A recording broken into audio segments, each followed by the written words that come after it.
Hi,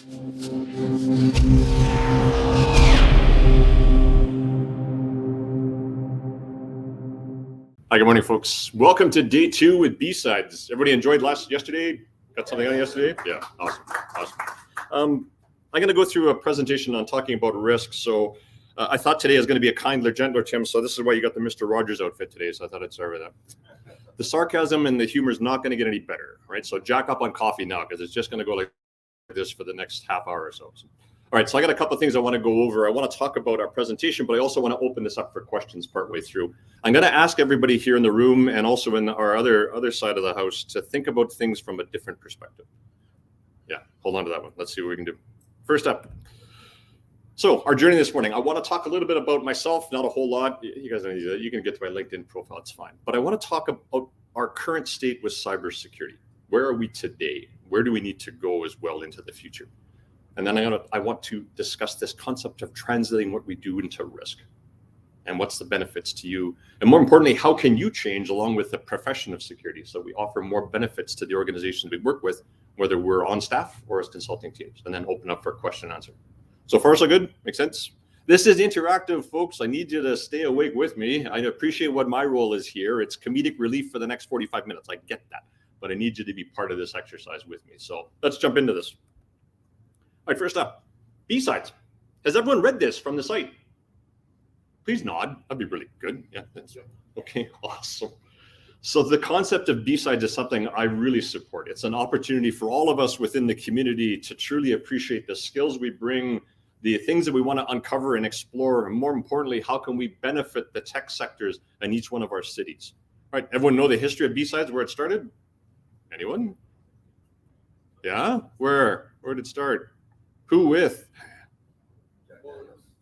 Jack Daniels, right?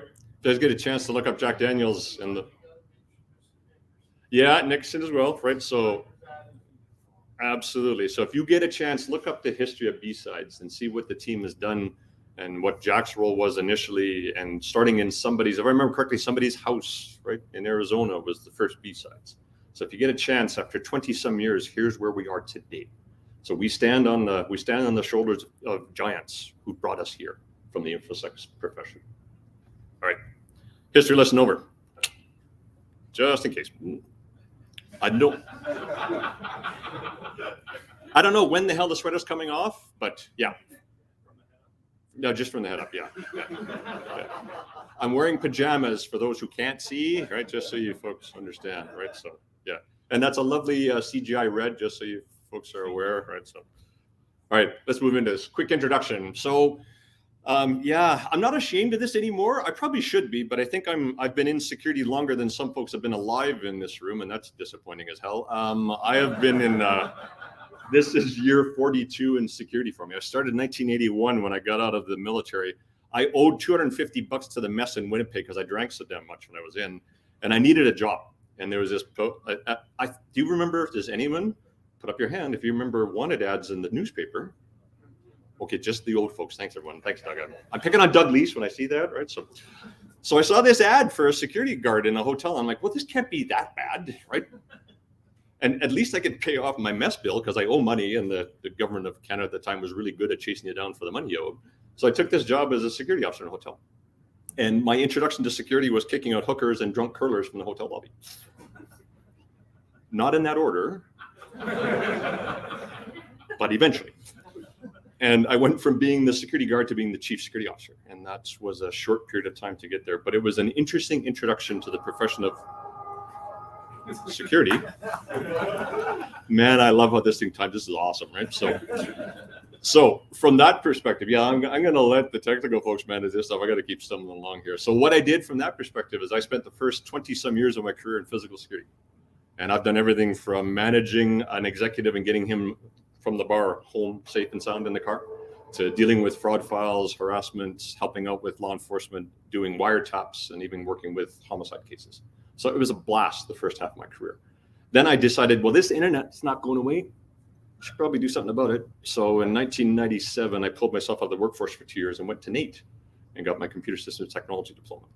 And from there, I remember I think I was the second oldest person in the class. Again, I'm the second oldest guy in the class. And everyone's like, I can't wait to program games. This is going to be awesome. Really? I wanted to learn how to break into a system so I could protect the system. And when I came out of that role, then I became Chief Information Security Officer or Chief Security Officer for it. I had to count yesterday how many companies I've been with. Do you guys remember the movie Soldier when he had all the battles on his arm? Yeah. 18 companies I've been with as either an executive, a VP, a Chief Information, or Chief Security Officer. So it works. You just don't need to spend 40 years to get there, folks. You just don't need to get there. So other things I've done in my career and what I'm really proud of is enterprise security risk management. I'm going to touch on it briefly here today.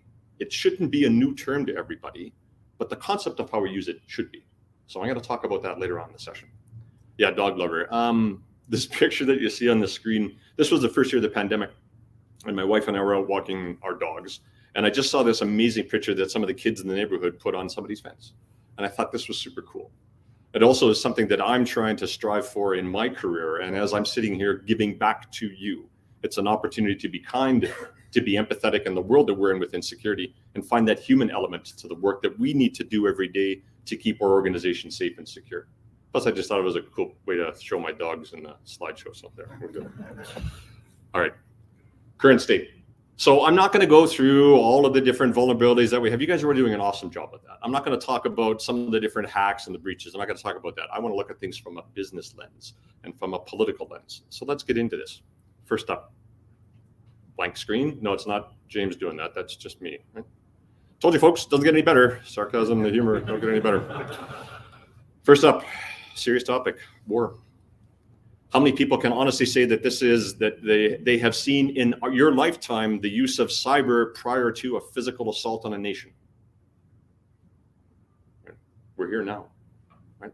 Prior to the conflict in Ukraine, how many people were following what was going on between Russia and Ukraine, what Russia was doing with its army of hackers and what they were trying to do to be disruptive inside the Ukraine, but also other countries, right? This is now going to be the norm. For every conflict that we're going to see as it realizes prior to that, you'll be able to see the escalation of cyber and the effects that they're trying to rain down upon the country that they want to invade or the army that they want to stop. This is something now you in this room are going to have to deal with. Scared yet? I am. Nation states. From the last 10 years, I have seen, and all of you have in the room as well, the escalation of the involvement of countries in the art of cyber warfare. Their ability to spend an inordinate amount of time in planting advanced persistent threats so they can execute it at their leisure, at their time, without us knowing. Anyone ever had to deal with one of those in your organization? Yeah, scary as hell. But it's something now from that perspective, we are seeing more and more nations getting involved in cyber, realizing the value that cyber can bring, and more importantly, what if I could just damage some of the supply chains for another organization or a bank or critical infrastructure? Or another country. How many people have all the money and time and effort they need to do their job every day? Hang on, just wait a second. Yeah, same. Where the hell did all the money go? And the people and the resources, right? Resource constraints are something we have had to deal with for the last decade or more, and it's becoming more prominent now as we face this next year coming forward. And I want to talk about that point as well. Because this work from home, work from your hotel, work from hell, wherever, all of this has been part of what we've had to deal with. So when I was at the city of Calgary as the chief security officer, one of the things that we had to manage was sending 15,000 employees home to go work from home in the middle of a pandemic. Yeah, that was fun, but we learned a lot of lessons along the way. I think all of us have done that, right? How many people now have a hybrid environment where you're working from home part-time or working from work, office work? How many people are just working from home? Great. This, in case you were wondering, was to keep you awake, right? The questions I asked. Right? But you can understand now that some of the things that we have to worry about, we didn't really have to focus on in years past. Now this idea of I've got somebody sitting at home who's going to be calling in with a security problem, and it's because their kid's doing something on their Shaw Wi-Fi. We didn't have that before.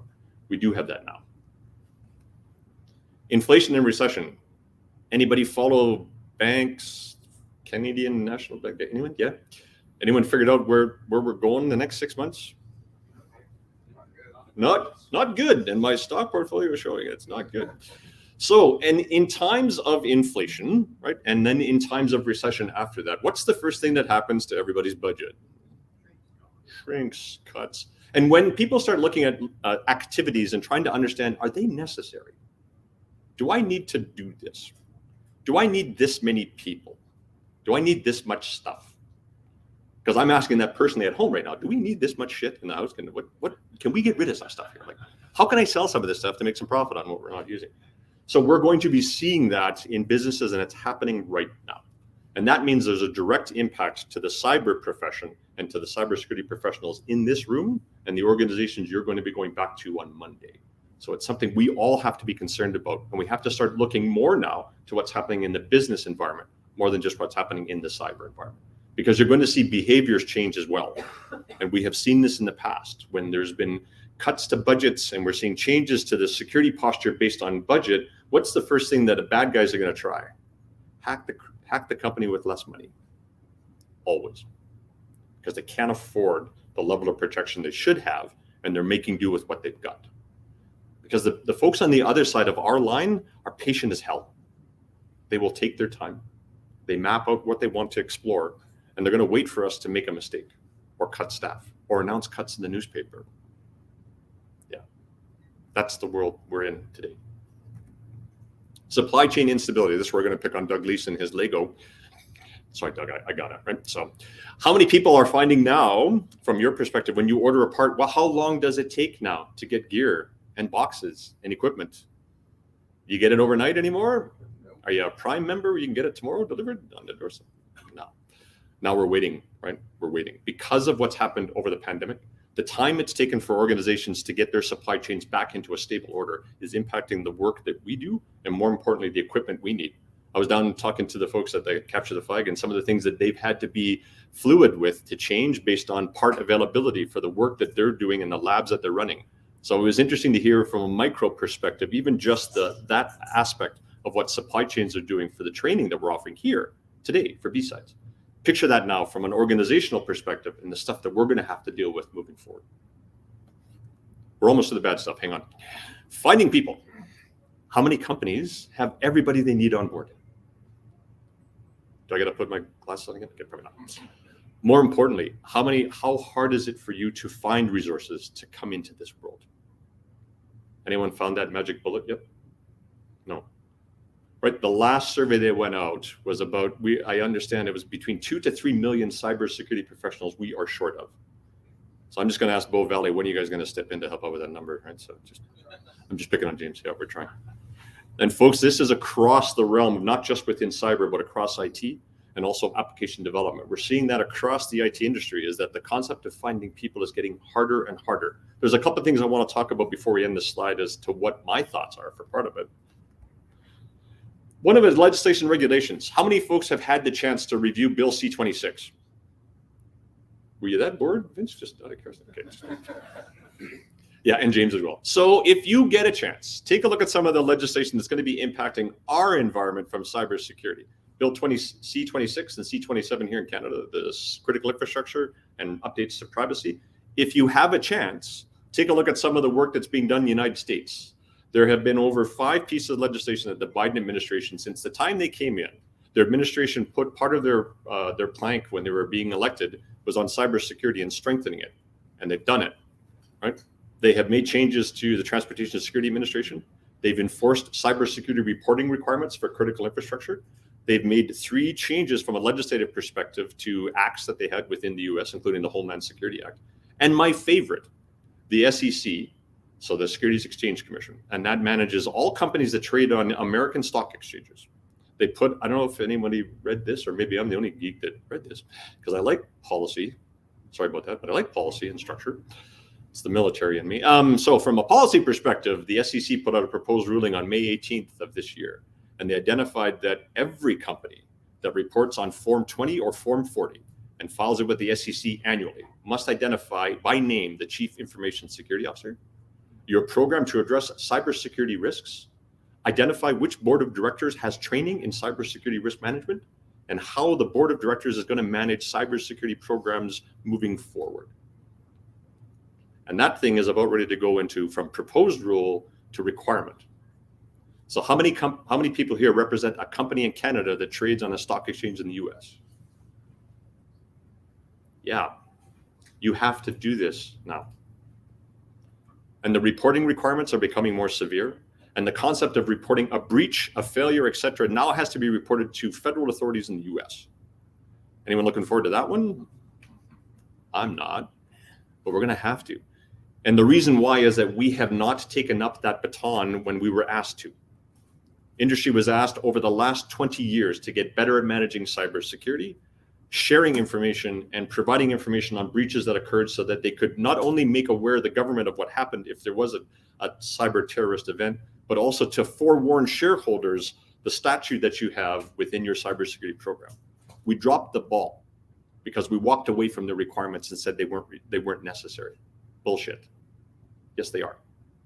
And now, unfortunately, someone decided they're going to make us do it. It's like mom and dad telling us what we have to do now because we weren't smart enough to figure out to get our own haircut. Sorry, I'm just picking on my haircut. So from that, pandemic recovery. How many companies here in this room that you represent are absolutely 100% functional after the pandemic? Yeah, there's not many hands up, right? Are you guys you're not tired, right? You're just not. Why? Why has it taken so long, right? It's because we got comfortable sitting at home. And now that we're past that recovery stage and we're in that awkward, do I shake your hand? Are you okay if I hug you? Now we're into that space, right? And that's going to be here for that's just going to be here, right? So we're going to have to deal with that. And the next variant, and the next variant, and the flu season, etc. And finally, quiet quitting. I love this term. Well, I don't personally love it. I love the term of it. How many people are starting to realize that there's something other than your desk in your life? It's just because I'm old, right? I'm just getting older. But so we're starting to see this now in the workforce, where when we have traditionally asked individuals to step up and help us out and stay after 4 o'clock on a Friday, it's not happening as much anymore. And that's starting to have an impact on the work that we're doing and what we're expecting our employees to create. And can you see now what happens when you have a group of individuals who may have been performers and cranking out 60 hours a week? If they back that off, I got to find somebody to fill in that 20. Oh, that's right. We talked about that whole finding people thing, right? You can draw a circle in this entire slide that I've just put forward of where it's coming back to. So, and the question that my wife asked this when I was practicing with her, it's like, so this sounds like a real mess, right? And then her next question, why the hell are you still in this business? Well, because I can't retire yet. But anyway, that's another topic. Well, look, what if we looked at this from a different lens? What if, as cybersecurity or as security professionals, we took a look at things from just a different perspective? And I started translating things to risk. I'm pretty sure that's an important message, but I'm going to get rid of it anyway. What if I was able to take all of the stuff that was on that screen and the things that we do every day, and I turn this into risk? Right? Just out of curiosity, how many people understand a really good definition of risk? Other than Doug. Because we do a podcast called Caffeinated Risk. Other than Doug, anybody else? What do you think? It's a combination of the likelihood of it happening, the severity of it happening, the priority that results from it. There you go. That's good. That's a very good one. I'm going to give you something even simpler that I do with executives, because I use sock puppets and crayons when I talk to executives. And I did with a premier, honest to God, people were there. So the way I define risk is if you get a chance and you have access to the ISO 31000 definition of risk, it's the effect of uncertainty on objectives. That's it. One sentence. Super simple, because it doesn't mean it's positive or negative. It's uncertainty. So what if we're able to take everything that we saw on that previous screen and the idea that how can we deal with this from a risk perspective? Well, let's start into this. Once I get going. So it's always nice to have a picture. Right? This is something that we've put in place at ASS International. So I am the president-elect for ASS. It is the oldest security association. It's 68 years old. We have 35,000 members around the globe. I'm the president-elect. I take over as president January 1st. But for the last 10 years, we've had an opportunity to look at things from a different lens. And we want to take a look at what we do from a security perspective, but in a risk lens. And if I look at this diagram, it looks fairly complicated, but if I begin at the top and work my way around, it's not that hard. But let's see what we can do with this. And can I make this a little simpler, Tim? Because when I'm talking to executives, they get kind of frightened when they see big diagrams. Sure. Let's do this instead. So I've recreated this diagram in a bar in 60 seconds with a drink in my hand. It's out there, actually. If you search YouTube, it's 60 seconds ESRM. So this one's simpler, right? So it starts and ends with the business. This is a cyclical approach to understanding security and the risks that you folks find every day.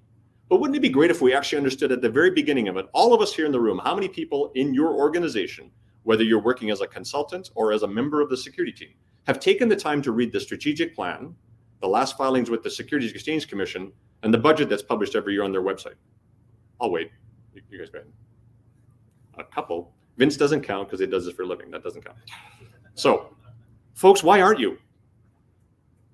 The first thing you need to understand as a security professional is who the hell are you protecting and why? Why is your organization in place today? What is its goals and objectives? What are the stated mission, values, statements that you need to understand as an employee? When you became part of your organization, is that not one of the first things you did? Yes, Tim, it sure was. What I'm asking and challenging each one of you here in the room from this point forward, in your profession, whether you stay in your current role or move to someplace else, the very first thing you need to understand is who are you protecting and why? Why is this organization in place in the first place? Why do they exist? Because if we can't answer that question, then what the hell are you trying to protect? Or more importantly, why? Make sense? Because there's a quiz on this later. All right. All right. So look, I spend the time. So what I did at the government of Alberta, and I'm going to pick on my team in the government. Anyone from the GOA here before I beak off on a company I work for? No? All right. So one of the things I did at the government of Alberta is when I first came on board as a chief information security officer, I spent time with my directors. So I had 3 of them at the time. And I said, look, guys, this is awesome. Thanks so much for me being part of the team. I have some homework for you. I want you to go and read every ministry's strategic plan. You got the weekend and come back on Monday. We're going to talk about it. So that's 23 separate companies at 100 and some odd pages per. You have a good weekend. I'll see you Monday. Because I did it before I came on board. And the questions I asked from that point forward is every time you speak to a minister, a deputy minister, a CIO, or a team member, and if they come up with a project, the first question you get to ask is, well, how does that link back to your strategic goals and objectives? Can you show me where this new website is part of a business goal that you're trying to achieve? Oh, well, you can't? Well, I'm kind of curious, where are you getting funding for that? Who's supporting that? Who's endorsed that? Just in that process alone. Yeah, fun's over. So in that process alone, what I found when I got everyone to start reviewing those plans is that knocked off 60% of the bullshit projects we dealt with every year. Because you couldn't give to me the business benefit of why I was doing it. You couldn't show how I was linking that particular project to your overall strategic goals and objectives. Wouldn't it be awesome if we could do the same thing in our profession and ask those questions? How is this supporting the goals and objectives of your organization? All right. Once we move from there. So I understand the business. Everyone's done their homework, right? Great. Next step. How do I get a chance to now understand what do I need every day to support that goal and objective? What are the assets, right? What's the people, the property, the information that I need to have in place every day, 24/7, so that you can achieve your strategic goals and objectives, right? And once I can answer that question, now I can start looking at, well, okay, what's the risks, right? And what's the security risks that face those assets? And when I spend time with my client, with my department, with my team, with my business units, wouldn't it be awesome to sit down in a room just like this and go over not only what are the assets you need, but what are the potential risks that are going to face those assets? That's a collaborative exercise that we need to do as security professionals to really understand the business and the risk, because it leads us to the last one, which what's the mitigation strategy? How can I reduce that risk so the business has a chance to be successful in the future? When I develop that mitigation strategy with the group, with the team, I come up with a collaborative approach. I bring it right back to the business, because it's not security's job to say no anymore. We lost that right a long time ago. Our job now is to identify what is the risk and let the business make the decision. And if they make a shitty decision, so be it. So be it. Because business makes decisions on risk every day.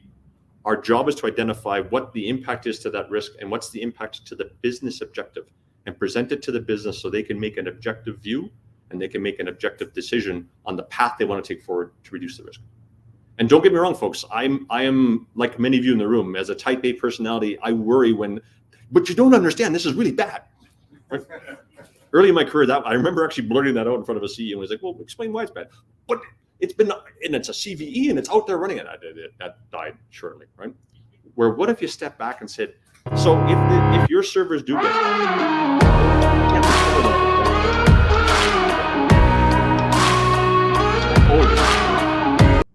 So what could happen in 24 hours?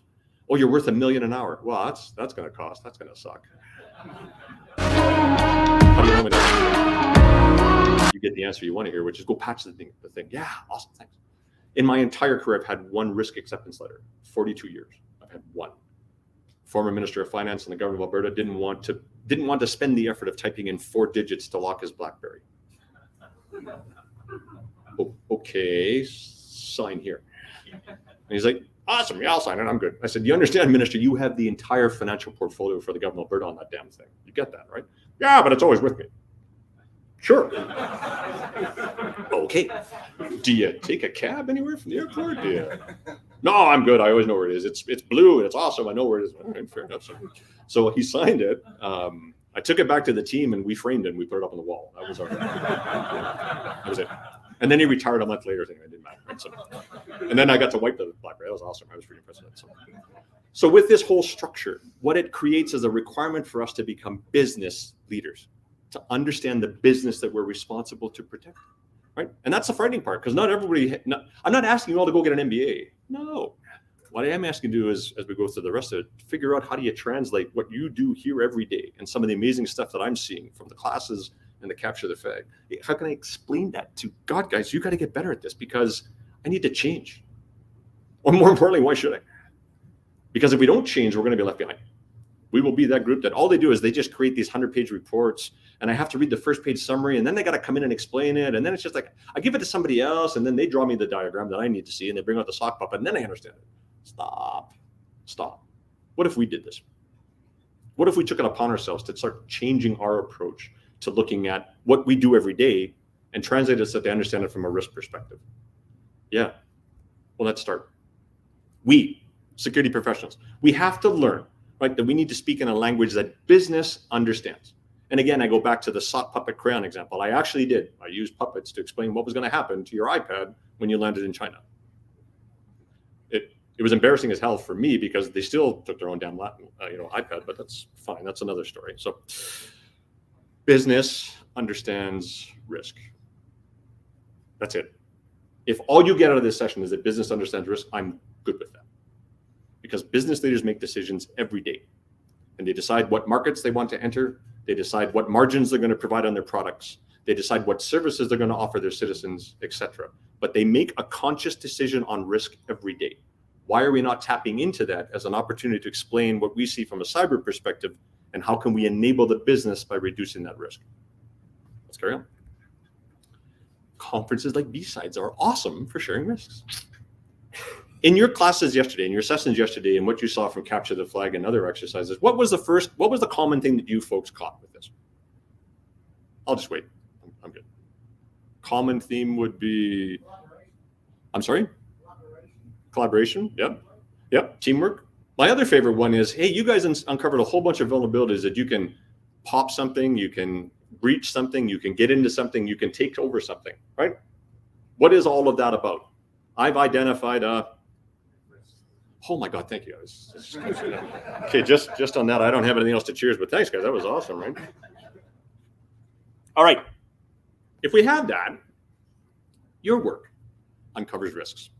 Every day when you go back to your organization, starting on Monday, what if you just stopped and thought about the work that you're doing every day, the things that you uncover, and more importantly, the things that you see and what you're reporting on? What if you just looked at it from a different lens that you've just identified another risk? Make sense? Scare everybody? We're halfway through. We still got a couple, I got a quiz or two at the back end. Okay. We need to report our mitigations and our findings in a different way, right? We need to get people interested in what we're providing to them without the 100-page backup for the addendum on the report. How many people enjoy reading 100 pages unless they really have to? I don't. As an executive, you got about 2.5 minutes of my time, right? That's it. In most presentations and most sessions that I've been as a VP or a chief, if I'm sitting there and this is uninteresting, you will see me grab my phone. We used to call that the BlackBerry prayer, and it's not the same anymore. But the iPhone prayer doesn't sound the same. The BlackBerry prayer, that was pretty cool, right? So I looked for that when I was giving presentations. I'm looking for it now. How many people are awake, looking on their phone? I'm good if you take pictures. I'm okay with that. But if I lose interest and I'm presenting something to you technically and you start looking at your phone, I've lost you. Short of taking off my sweater and going with the nudity clause, I'm not going to get you back, right? And that's not going to happen right now. Right? But what if we align what we see from an impact perspective and bring that to a business objective? What if we're able to clearly tell an organization that, look, my favorite was Log4j. How many people spent Christmas working on Log4j? Yeah, I did. So how did you explain it to your family? I got to fix this shit. And that doesn't work, right? So how I explained it was that if we don't do this, then the potential for somebody to pop a server, to bring down a train, et cetera, is pretty high, right? And here's why. We have to explain it in a business understanding. So we have to get to the point where we can explain what we see in business language. Because without that, right, we're going to be falling back. Because there are benefits to this approach. I know there's been a lot of talking about here, but let's get to some of the benefits. What's in it for you, right? Why should you actually follow this approach as a cybersecurity professional? And what's the difference that you're going to see not only in your career, but the approach that you take within your organization? Well, I got a couple. First up, if goals are at stake, businesses listen. Right? I remember that this is about 20 years ago, the first time. So I want to give an example of what happens when you grab business attention. So I'm going to pick on Doug again because I'm picking on his Lego. But so this is back when Doug and I were first starting to work together with, at the time, it started off as Intrigna.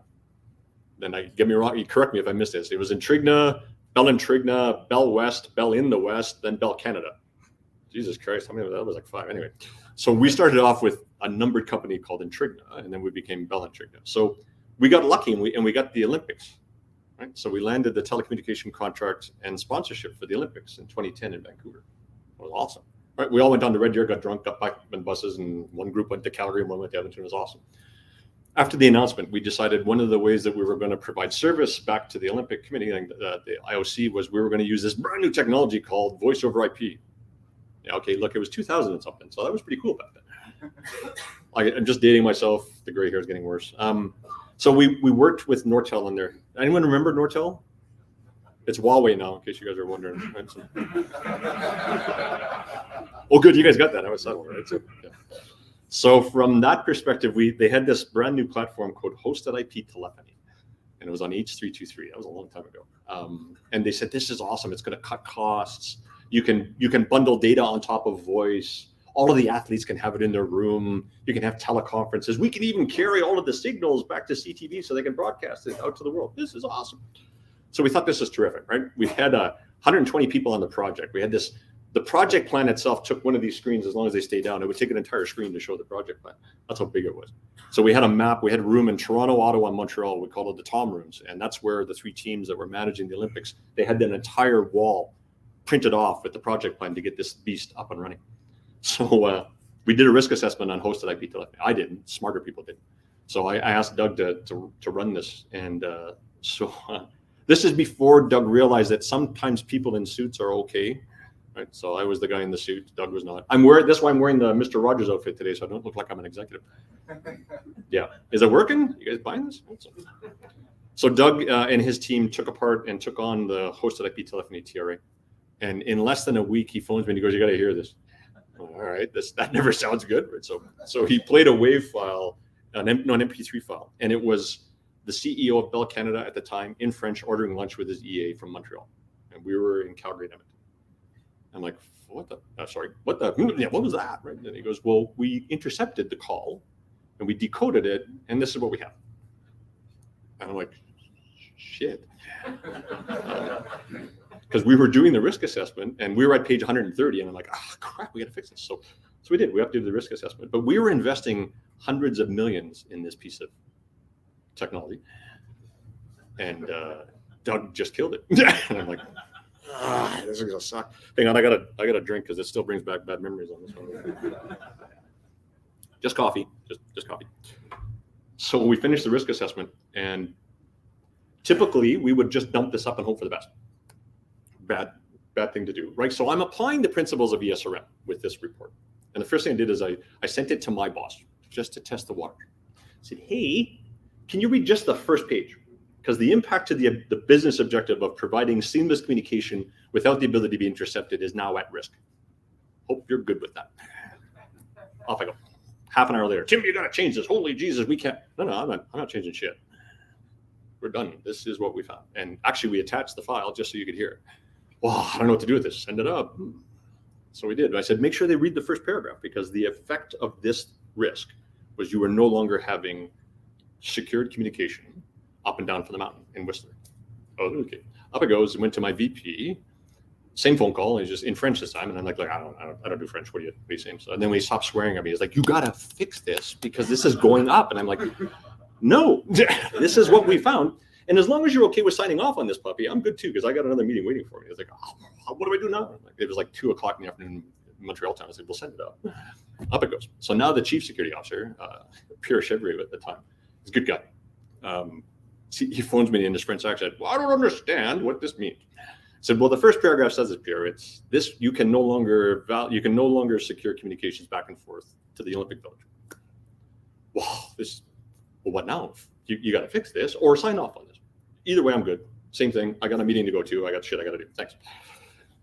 That didn't last very long. Less than an hour later, I get the email and the phone call from the CEO of Bell Canada with the EA saying your plane ticket's waiting for you, and we'll see you in Montreal tomorrow. I gotta drink it. All right. So, and it was first class. It was awesome, right? Because it was too late to book a cheap ticket for Tim in the back, right? So I got to sit up at the front with the real business guys. So I had my suit and tie. I brought no bags. I just brought my badge, because this is where this is going, right? I've been in the military. I know this drill, right? So I'm okay. Get the call. I go there. I get to Montreal. I wait on the top floor of the Bell Tower, which is just a beautiful view of the valley. And I'm like, this is the last time I'm going to see this city and remember it. All right, perfect. Sat there, waited, and then the same lady who I heard her order lunch for her boss said, now, Tim, you can go in. I went, awesome. So I walk in, and honest to God, the office was bigger than this. I'm like, holy shit. And he's just a little guy, right? So he's got this huge office. He said, Tim, sit down. And I went, okay. And he said, I read this report. I read the first paragraph like you asked us to. What are you standing behind this? I said, yes, I am. He said, how far? And I said, I brought my badge. He's like, that's all I need to hear. We're good. He said, because you explained to me that we won't be able to provide the service we said we would. So thank you for that. Yeah. I didn't bring a change of underwear at the time. I probably should have. Anyway, so after that, I went, holy, it worked. Then I got drunk on the plane on the way home. That was awesome, right? Because that was first class. I'm like, I left the car at the airport, and I just drove in a cab on the way home. But so that whole lesson, that was over 20 years ago. And what that explained to me is that business understands risk, and they will accept a risk-based statement if you provide it that way. And 100 and some odd pages of the report with an amazing technical explanation from Doug Leese on how he did it. It relied on one paragraph. We will not be able to provide secure communications to the Whistler facility if we rely on this technology in its current state. 2 lines. That was it.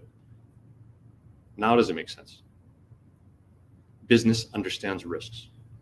If you're putting a business goal at risk, business leaders will listen to you, right? Also, you become an advisor, not a technician. That's important for our world, because even today, cybersecurity is still viewed as an offset of IT. It is not.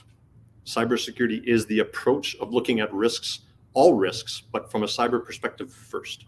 We have to get out of that mindset as we are just technicians. We are not. We are security professionals who identify cyber risk, right? Everyone nod, because this is our profession, right? We become objective in our viewpoint and perspective, and we become someone that the business can trust. More importantly, I say this all the time. I run a business unit. It just happens to be security, because I understand profit and loss. I understand goals and objectives and what I have to do from a perspective of protecting the business and enabling the business. All right, this is easy. If all you remember from this session today, other than, we're not sure what Tim was drinking in his coffee, but other than that, translate your information so that the business can understand. Educate your business unit on how important cyber is to the ongoing success of the organization. And for God's sake, apply empathy to everything you do. The only way we can break out of the mold where people just look at it as an offset of IT, or we're the technicians in the back room that we don't want out talking to the public. Sound familiar? Because I've lived that space. We can provide a human element to the work that we do. And more importantly, we can offer benefits to the organization that they haven't even realized yet. But it's on us now to provide that back.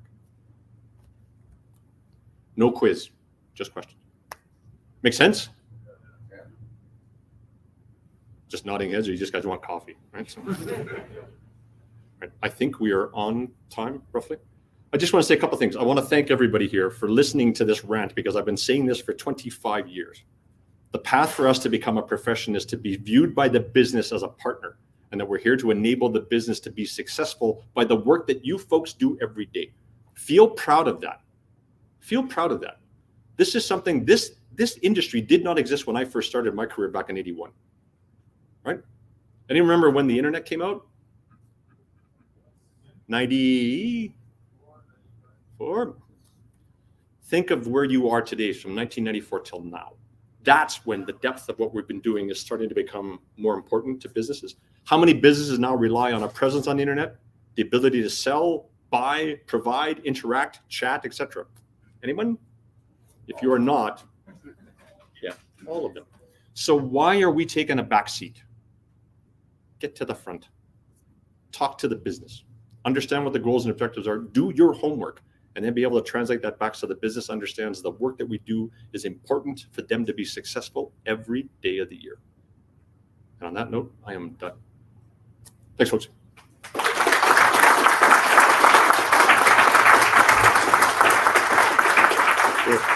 It's just coffee, honest to God. It's just coffee. That's all.